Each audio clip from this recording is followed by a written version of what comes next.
basically pinching is you make a near perfect ball of clay with your hands, and you find the center of that ball, and you push down as far as you want, as deep as you want in your bowl. And basically you just kind of push out and upward with the ball of clay as you're kind of turning it. Yeah, basically like that, until you get the kind of shape that you want. And this is what we learned on basically the first week of class. And when we came in the second week, my professor showed us this video about this innovative pinch artist, basically.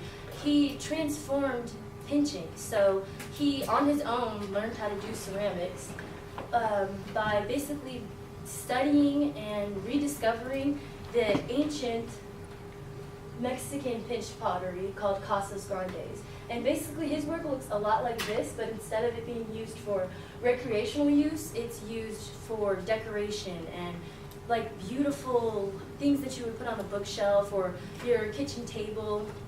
And so basically Juan transformed pinching into something that's used for recreational use into something that's used for something that somebody can walk into your house and say, wow, that's a beautiful piece. And basically, how he makes his pieces, how he transformed pinching is, he gets a flat piece of clay, and he makes the circle, which is basically the base of the pot, whatever kind of circular shape he wants, and then he makes coils, which is basically like these round, like worm-like shapes, and he wraps them around the circular base, and he just keeps building up. But not only is he building up, he's pinching down each coil onto the base, and then the next coil pinching down onto that coil, until he gets the height that he wants. And for his final shape, to make the final shape, instead of kind of forming it with his hands, he gets a hacksaw and chops his final shape.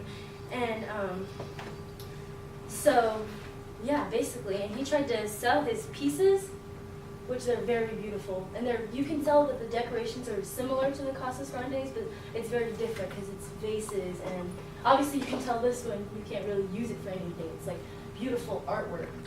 And he tried to sell his own pieces in his city, which is Mato Ortiz, Mexico, so it's a very poor, small town.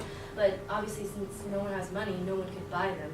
So he would try and sell them to other cities. And one day, an American anthropologist discovered Juan and helped him break into the U.S. market and sell his pieces. Now they're worth thousands of dollars. And yeah, so he decided that with his success, he would help his city become more financially stable and able to support themselves by teaching them his process of pinching.